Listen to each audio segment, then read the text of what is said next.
बिस्मिल्लाहिर्रहमानिर्रहीम। अस्सलामु अलैकुम वरहमतुल्लाहि वबरकातुहू। मोअज़्ज़िज़ हाज़रीन इकराम, बुज़ुर्गान कौम और मिल्लत,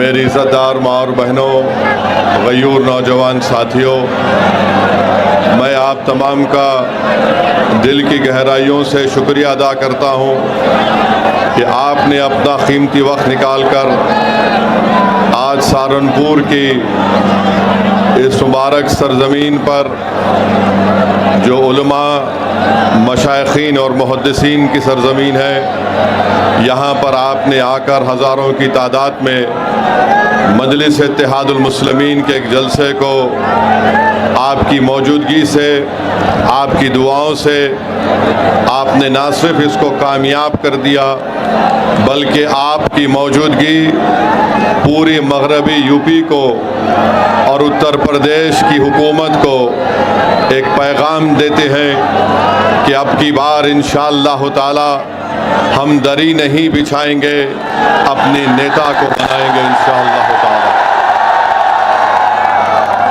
शहनशीन पर मौजूद मगरबी यूपी के सदर जनाब महताब चौहान साहब, उत्तर प्रदेश के सदर जनाब शौकत अली साहब, इस अजीमुशान जलसे के ऑर्गेनाइज़र जनाब मरगूब हसन साहब, ज़िला सदर सलीम साहब, शहर सदर दिलशाद साहब, डॉक्टर अरशद साहब, अनीस अहमद साहब, रईस मुल्क साहब, शहजाद खान,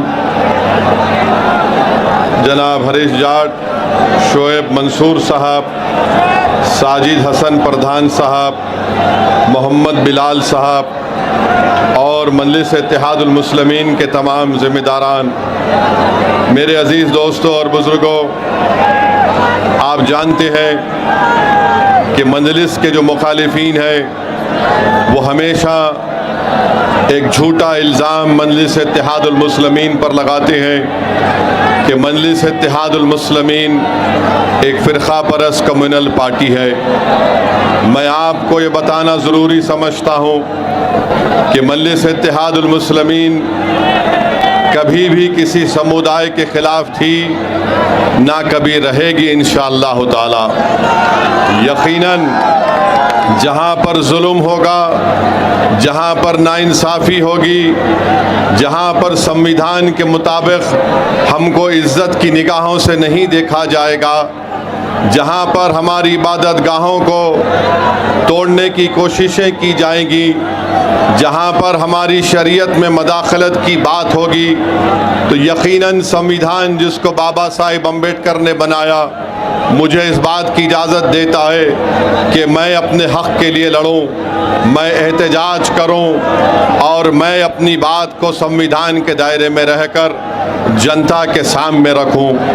आज इस बात को कहने पर मेरे हुकूक़ का मुतालबा करना, इज़्ज़त और हिस्सेदारी की बात करना अगर ये फ़िरक़ा परस्ती है, तो जो सियासी पार्टी हमको फ़िरक़ा परस्त कहती है, मैं ये समझता हूँ कि दुनिया के सबसे बड़ी फ़िरक़ा परस्त पार्टी तुम लोग हो, जो मजलिस इत्तेहादुल मुस्लिमीन, जो गरीब और मज़लूमों के हक़ और इंसाफ की लड़ाई लड़ रही है। मेरे अज़ीज़ दोस्तों और बुज़ुर्गों, अगर मैं तारीख़ में चला जाऊँगा तो मुझे ये कहना पड़ेगा कि उत्तर प्रदेश की अवाम ने बरसों कांग्रेस का साथ दिया, उनको इख्तिदार दिया, उनको सत्ता दी।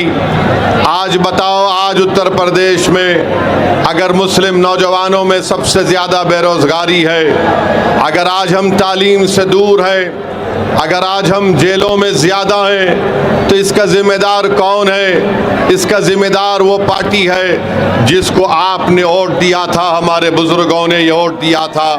ये समझ कर वोट दिया था कि नाइंसाफ़ी नहीं होगी। बाबरी मस्जिद की शहादत हुई, मरकज़ में किसकी हुकूमत थी बताओ? उस वक्त मुल्क का वज़ीर आज़म असदुद्दीन ओवैसी नहीं था, उस वक्त मुल्क का वज़ीर आज़म कांग्रेस पार्टी का था।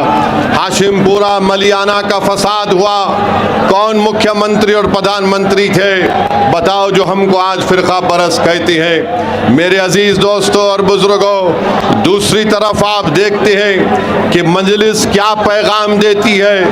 मजलिस ये पैगाम देती है कि अगर दलित खड़े होकर अपने नेता को कामयाब करने के लिए लड़ता है तो बराबर वो सही बात है।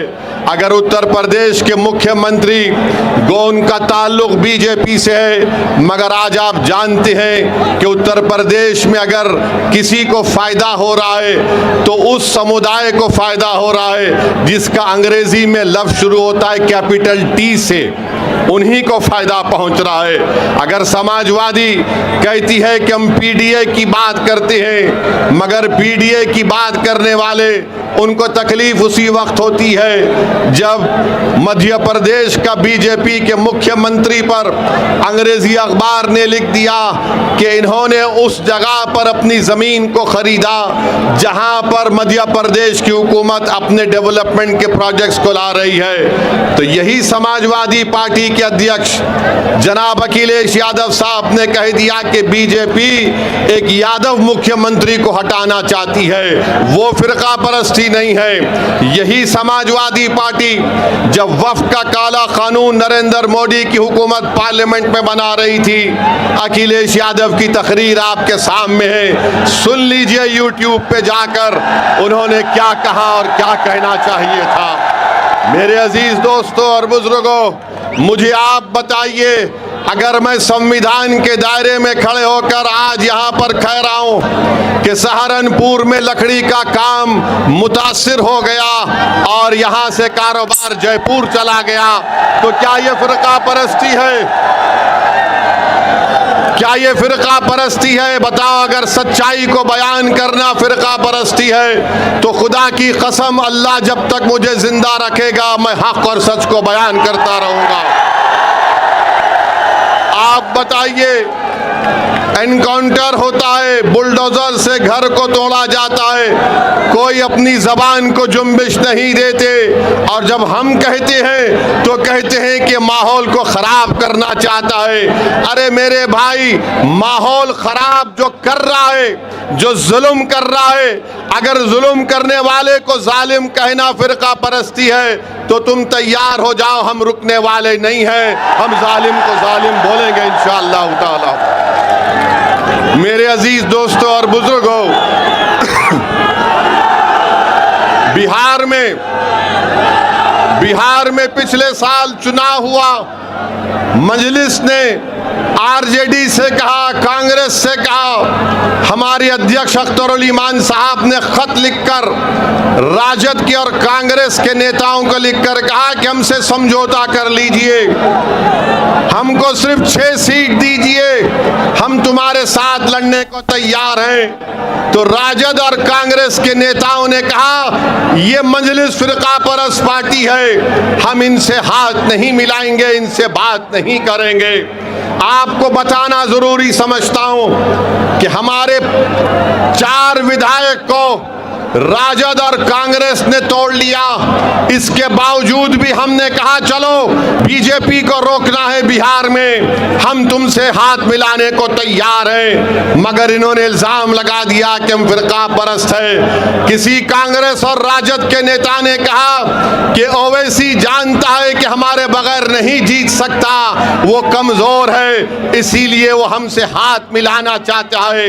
मैंने उस वक्त भी कहा, बिहार की सरजमीन और सीमांचल की सरजमीन में खड़े होकर कहा, और आज सहारनपुर की मुबारक सरजमीन में खड़े होकर कह रहा हूं, मैं आज भी उत्तर प्रदेश में दोबारा बीजेपी की सरकार ना बने, मैं अलायंस करने के लिए तैयार हूं। मैं आपके दरमियान में खड़े होकर कह रहा हूं, मैं भी नहीं चाहता कि दोबारा बीजेपी की सरकार बने। मगर अगर ये सेक्युलर अपने आप को बोलने वाली पार्टी ये कहेगी कि नहीं ओवैसी कमजोर है, वो जीत नहीं सकता, उसके पास सिर्फ एक वोट है, वो तुम है। वो क्या कहते हैं, तुम्हारे पास एक वोट है। बिहार में भी यही कहा था कि ओवैसी के पास एक वोट है। मगर याद रखो, मैं ये जो हाथ बढ़ाया हूं, ये कमजोरी की वजह से नहीं, बीजेपी को रोकने के लिए। अगर तुम कमजोरी समझते हो तो याद रखो, ये हाथ जो आज दोस्ती की तरफ बढ़ा है, कल तुम्हारे गिरेबान के तार से भी खेलने तैयार रहेगा। और उस वक्त रोना नहीं जब नतीजा आएगा, अरे हाय हम हार गए। अरे तुम हारोगे अगर हमको साथ नहीं लोगे तो। और जो लोग कहते हैं कि इसके पास एक वोट है, क्या आप मेरे साथ हैं, मजलिस के साथ हैं? क्या सहारनपुर की जनता मजलिस के साथ है? क्या आप पतंग के निशान पर बटन दबाएंगे? सुन लो जालिमों, तुम कहते ना एक वोट साथ है, अरे ये वोट भी साथ है। और वो जमीन और आसमान का खालिक वो एक है, वो भी हमारे साथ है। तो तुम एक एक कहकर देख रहे हो, तुम एक एक हो जाओगे, हम हजारों की तादाद में आगे बढ़ते जाएंगे और अपनी सियासी लीडरशिप को बनाएंगे इंशाअल्लाह ताला। मेरे अजीज दोस्तों और बुजुर्गों, इसीलिए हम आपसे अपील कर रहे हैं कि चुनाव जब आएगा, चुनाव जब आएगा,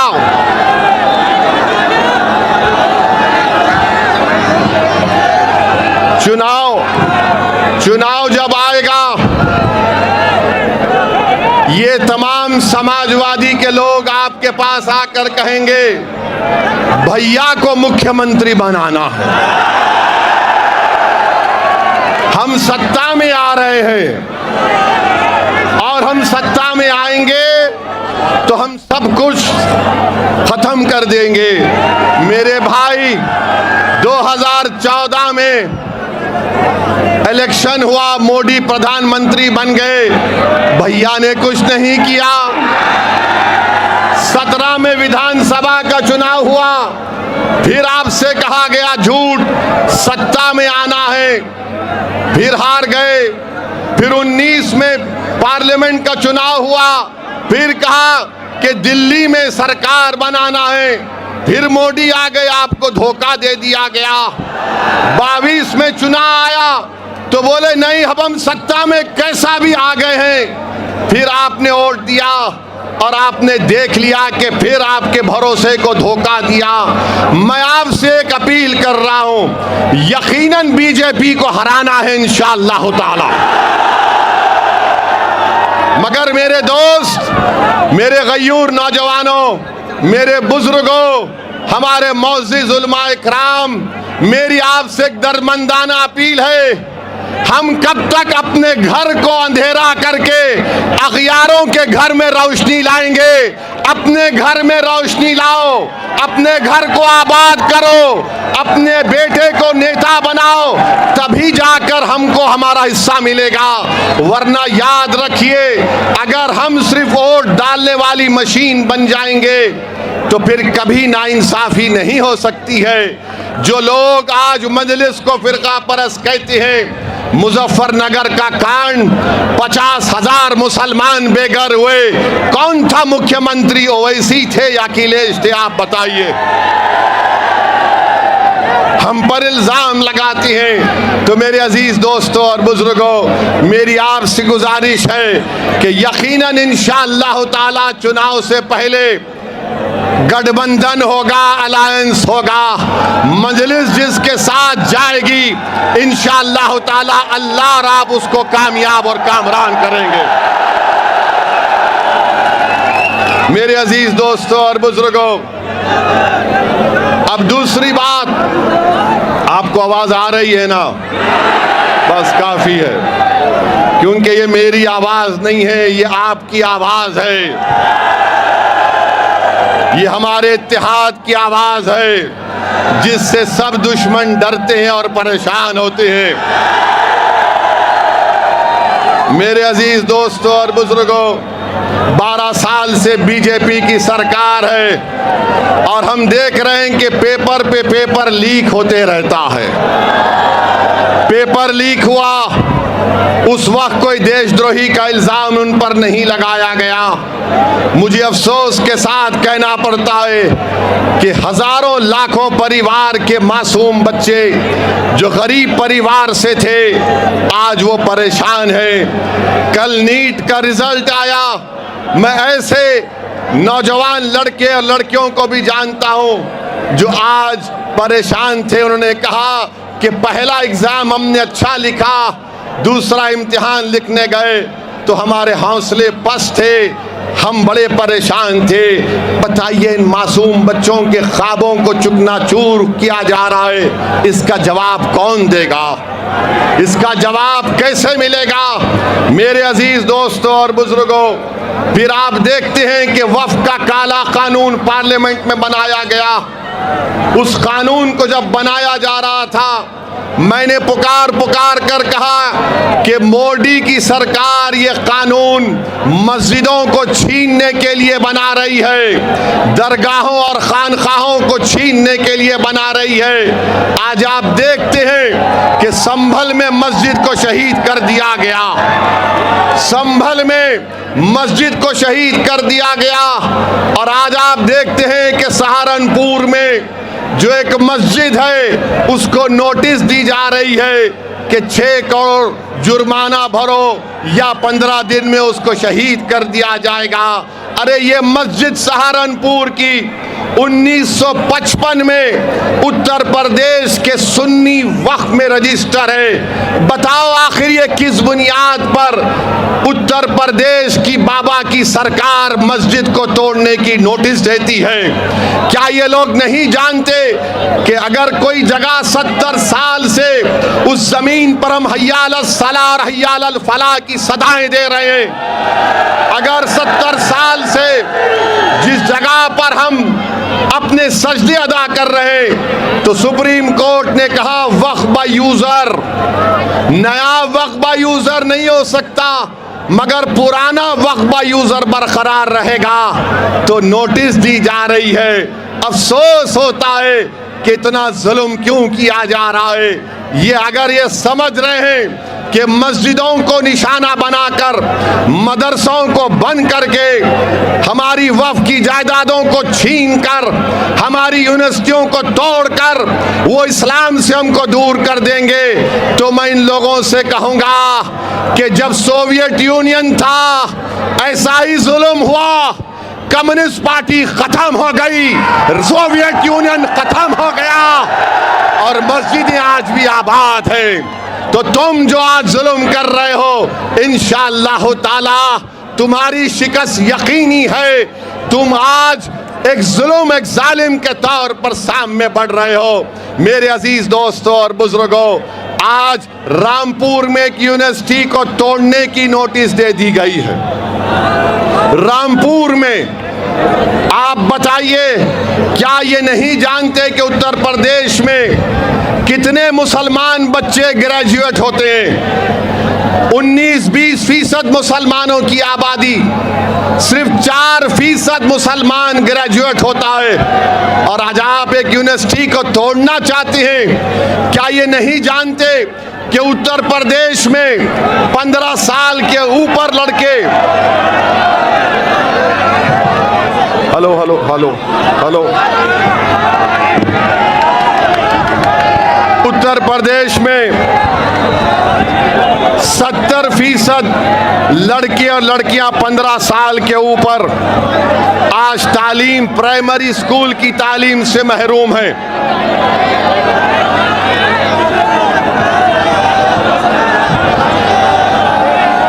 हेलो,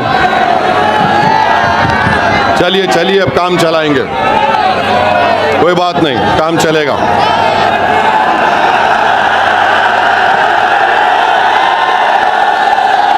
मेरे भाई, मुझे माइक की और उसके साउंड सिस्टम की जरूरत नहीं है, मुझे अल्लाह और तुम्हारे साथ की जरूरत है। आप साथ दीजिए, हमको इसकी जरूरत नहीं है। आप मुकम्मल मुत्तहिद हो जाइए। आपका साथ आना पूरे भारत में एक जलजला बन जाएगा।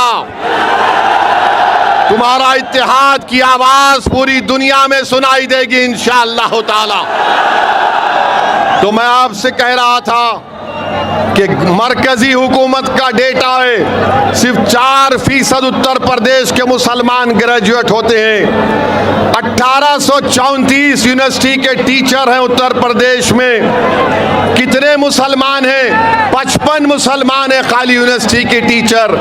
बताओ ये जुल्म नहीं तो क्या है कि आज उन 3000 बच्चे जो रामपुर की जौहर यूनिवर्सिटी में पढ़ रहे हैं, आप उसको तोड़ना चाहते हैं।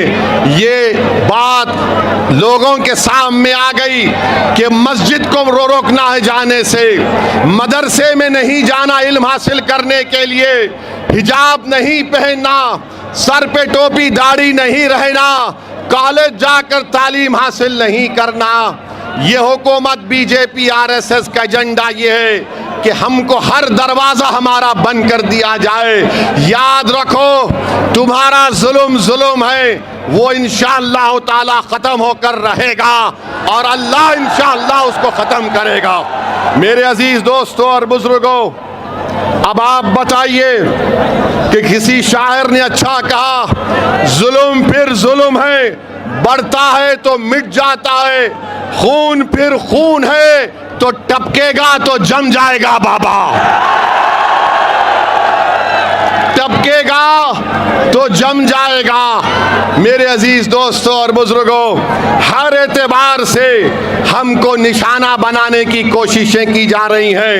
मैं आपको बता रहा हूं, अभी हम यहां पर आ रहे थे तो किसी एक मीडिया के जिम्मेदार ने हमसे पूछा कि इतने मुसलमान विधायक हैं, इतने मुसलमान सांसद हैं उत्तर प्रदेश में, क्या उनको अब खुलकर नहीं बोलना चाहिए?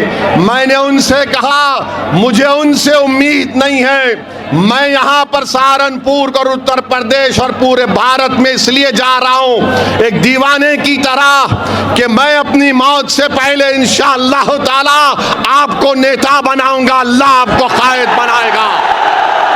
मेरा मकसद यहाँ पर अपने लिए नहीं आया हूँ। तुम बैठकर इस कलम से अपने मुकद्दर के फैसले करोगे इंशाअल्लाह ताला। अल्लाह तुमको इतनी ताकत देगा कि तुम उस इत्तेहाद और सियासी क़ियादत के बलबूते पर इस कलम से तुम अपनी औलाद, अपनी नस्लों की हिफाजत करोगे।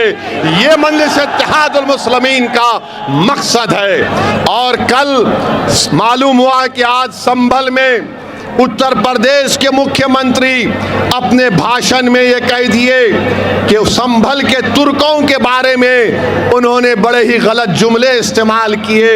मैं उत्तर प्रदेश के मुख्यमंत्री से कहना चाहूँगा कि बाबा, मुझे बहुत बुरी आदत है, मुझे बहुत बुरी आदत है और शायद जब तक जिंदा रहूँगा इंशाअल्लाह ये आदत बरकरार रहेगी। तो बाबा, आपने तुर्कों के बारे में कहा था, तो तुर्क का लफ्ज भी अंग्रेजी में आता है टी से। तो बाबा, आपके राज में तो खाली टी का राज है, बाकी सब तो कोई पूछने वाला ही नहीं है। और फिर ये कह देना कि नहीं अब ऐसा नहीं वैसे होगा। हम बाबा से पूछना चाहते हैं, आपके नाक के नीचे आपका डीएम, आपका प्रिंसिपल सेक्रेटरी होम उस ट्रस्ट में था और करोड़ों अरबों रुपए की चोरी हो गई। कैसे हुआ बाबा? कैसे हुआ बताओ? आप बताओ कैसे हुआ?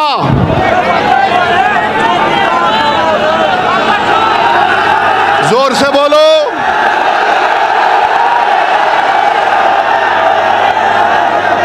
आप बताइए। को मुजरिम बना दिया, 8 लोगों को मुजरिम बना दिया और चंपक को छोड़ दिया। 60 करोड़ का स्कैनर लगाना था, वो 60 करोड़ का स्कैनर नहीं लगाए। क्यों नहीं लगाए? लूटना था, लूटना था, लूटना था। तो मालूम हुआ वो पूरा काम आस्था के लिए नहीं था, वो काम लूटने के लिए था, लूटने के लिए था, लूटने के लिए था। अब हम हमारे हिंदू भाई बहनों से अपील कर रहे हैं, देख लो आप अब क्या हुआ। अब क्या हुआ? बाबा ने समझा कि प्लान ए चलेगा। प्लान ए से मतलब क्या? अयोध्या चलेगा। मगर वो चोरी और लूट पर फेल हो गया। तो बाबा ने अब क्या किया? प्लान एम निकाला, प्लान मुस्लिम। बाबा जब ए नहीं चला तो एम कहां चलेगा? मगर बाबा अब चलेगा, MIM चलेगा उत्तर प्रदेश में इंशाअल्लाह ताला। इसीलिए करोड़ों रुपए की चोरी से नजर हटाने के लिए यूनिवर्सिटी तोड़ देंगे, सहारनपुर की मस्जिद को तोड़ देंगे, संभल के कब्रिस्तान को तोड़ देंगे, उसको गोली मार देंगे। अरे जालिमो, जरा गिरेबान में झांक कर तो देखो कि तुम क्या कर रहे हो, क्या कर रहे हो तुम, कौन सा इंसाफ तुम कर रहे हो। मेरे अजीज दोस्तों और बुजुर्गों, हमको और आपको डरने और घबराने की जरूरत नहीं है। इंशाअल्लाह ताला हमारे बुजुर्गों ने चंगेज खान और मंगोलों और तातारियों के जुल्म को देखा, मगर अल्लाह ने हमको जिंदा रखा। इंशाअल्लाह ताला ये भी काले दिन छटेंगे, ये भी जुल्म खत्म होगा और हम इन जुल्म के बादलों को अपने इत्तेहाद की ताकत से हटाएंगे इंशाअल्लाह ताला। आप साथ देंगे ना मंजलिस का? मेरे अजीज दोस्तों और बुजुर्गों, मुझे बहुत कुछ कहना था, मगर क्योंकि ये साउंड सिस्टम लगता है बाबा की बी टीम बन चुका है, लगता है साउंड कंपनी वाला समाजवादी का है। मगर कोई बात नहीं, मैं फिर आऊंगा सहारनपुर को।